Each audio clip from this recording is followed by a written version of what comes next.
So I think about death all the time because it's probably the central theme. It's probably the thing that I think the most about, and I think that influences how I see time, and also how I think how it influences agency. Like what actions I'm willing to take despite the judgment of others. And so a lot of times, and it might be because I have more insecurity than everyone, that I think like, man, I want to do this thing. And then I hear all these other voices of reasons why I shouldn't do it, or why somebody else will say like, that's bad, or you're bad, or like, that's wrong, whatever. And so I think I've had to come up with a lot of these devices to get around my own insecurities, to take action despite those insecurities. And the biggest one that I think about is that it doesn't matter whether I achieve all of my goals or I don't achieve all of the goals. In 3 generations, I'll be forgotten, and the only people who were naysaying against me will also be dead. And so then it's like, just do it for me. And then when I wake up every day, there's only one voice I have to listen to. But that means that you need to be able to work out what to do from first principles. You now no longer have societal norms or assistants or role models or archetypes or expectations. And that's also difficult in a different way. I think that the more you flex whatever that muscle is of like independent thinking, the more it becomes the default way that you think. And then everyone else's actions just start looking more and more insane to you. What's an example of that you can think of? I mean, shoot, just the most basic ones of like living the life that you don't want, not wearing what you want to wear, not dating who you want to date, not living where you want to live. Like you're living at home and you want to move and your parents say no and you don't make the move, or you're dating a girl because she's socially accepted, by your friend group, she's safe, but like there's always some distance in between you, but you're like, I don't want to risk it, right? Or like you're in the job and every day you go there and you're like, I mean, it's okay. And the idea of just living an okay life just sounds so terrifying to me, that the freedom to fail over and over again is still more fulfilling to me. At least it feels like it's real than walking through kind of on autopilot. And so I think that's a lot of the choices that other people make that seem insane to me now, but didn't seem insane to me a decade ago. You know what I mean? I think it's just like, as you practice taking more agency, taking more responsibility for the decisions, then you just get better and better at it. And then it just seems more and more ridiculous. They're like, I just can't quit my job. And you're like, why? Like, no, physically, why? Like, why can't you quit your job? Like, you know what I mean? They start hyperventilating. And it's like, could you move in with your parents? Could you move in with a friend? Could you split rent? I mean, I could, but I mean, other people who are going to die in 100 years would think what? And one of my favorite ones is, and I say this all the time to Layla, like whenever we're getting to some sort of like mini complaint, it's like, if you zoom out far enough, you can't see the earth. So we're talking about like, oh man, they're going to mess up this order on this vendor's, blah, blah, blah. I was like, if you zoom out far enough, you can't see the earth. It's just like, it just puts everything immediately into perspective of how ridiculous some of the things that we're concerned about are. Sean Puri's got this thing where he says, don't follow what most people do because you don't want the results that most people get. The average person is obese, likely to be divorced, and has less than 1K in the bank. It feels safe to do what everyone else is doing, but it's actually a terrible decision. It's like the best way to guarantee to not have the life that you want is to do what everyone else is doing. Unless you want what everyone else has, which no one does. Yeah, it's being able to think for yourself and treating it like a muscle, I think, is a smart way to consider it, because in the beginning, it's really, really hard.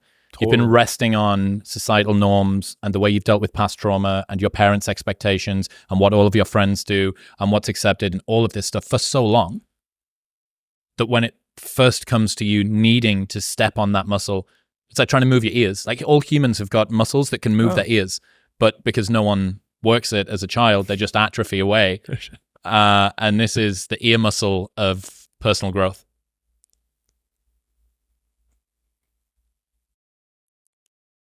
I think I had a lot of practice with it because so like a lot of people have many voices that they hear that they feel are judging them, right? They have their friends, they have their uncle, they have their siblings, they have their cousins, coworkers, whatever. I think I had just one voice that I heard really loudly. And I was talking to one of our employees the other day, and I was trying to put it in perspective, a younger guy. And I was like, I imagine how much you care about your mother's opinion and your father's opinion and and all of those other people. I was like, and now imagine that there's literally only one, because I had no siblings. I basically had no mother. I had just a father. And so like his approval was literally everything. And he disapproved of the path that I wanted to take in my life. And so I think a lot of these mental faculties or these little frameworks or these isms just came from like, how can I combat this incredibly booming voice in the background? Because like when I look at what I was doing at the time, like I was a consultant, I graduated in 3 years, I took the consulting job, I did all the things. But the craziest thing was that the moment that my father was most proud of me and he approved of my life the most was when I was the saddest. And so that's when I was like, maybe his approval isn't the right way to feel good about life. And so that started basically the 6-month journey from when I decided that I wanted to change my life till when I changed it. And I think that like as you become more able or more potent or higher agency, that timeline between when you decide you want to do something and when you actually do it just continues to compress, right? Like now if I want to change something, I'm like, let's change it, like done. We walk out of a thing, I was like, we're never going to do that podcast again, or I don't want to talk to this person again, or whatever it is, right?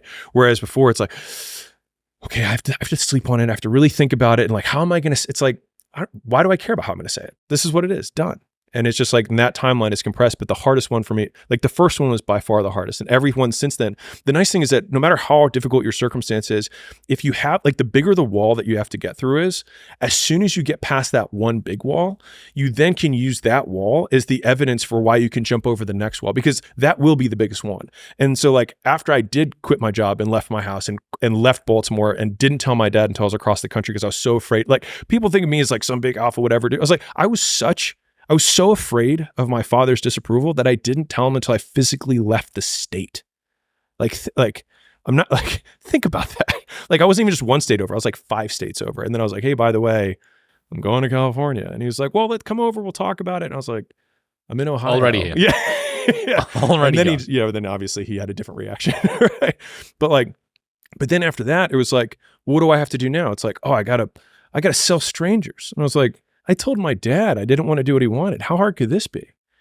And so like it then becomes this one huge proof point. So the bigger the dragon is that you have to slay, the more evidence you have that you can slay the next dragon. And I think that is, if there's ever been a good point for why getting over the one first hard one is so hard, is that it will then give you the reinforcement that you can do whatever you need to do next. Yeah, the life you want is on the other side of a few hard conversations, and you're living a life you hate because you're too afraid to have them. I think about that a lot because like whenever I feel anxious or insecure or angry or sad, I'm like, what conversation do I need to have that I'm not having? And so then, and usually if I just think for not that long, I'm like, this is the conversation I've been putting off. And then, I'm not the poster child of mental health. And so I'll just call myself a pansy for not having the conversation.